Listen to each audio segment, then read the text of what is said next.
دا شو عم خلوف؟ نتصور ذا زكان غير بالقاسم مع القهوة. أي غير فاش هكا؟ ذا خاميكو. وغنا خامو ماد القهوة كان يغرى غرضان. وش هاد فرايون بوهول؟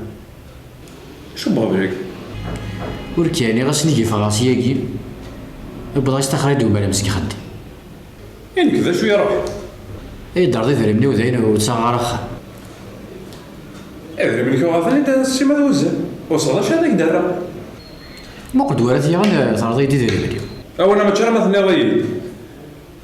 هذا فهو يلا. ايوا يخمن لي تلوزو. هذا انا قال ورا جرنا نوايا. والله ما قارا. انا رانا ندرا ديال. ايه ثروي. ورك السوا قول. مورو في غير وياغن في ملي تمشي شربو قندور. انا هو قندوري. والسنغار نوض بو قندور. هذا جوج دبيهم.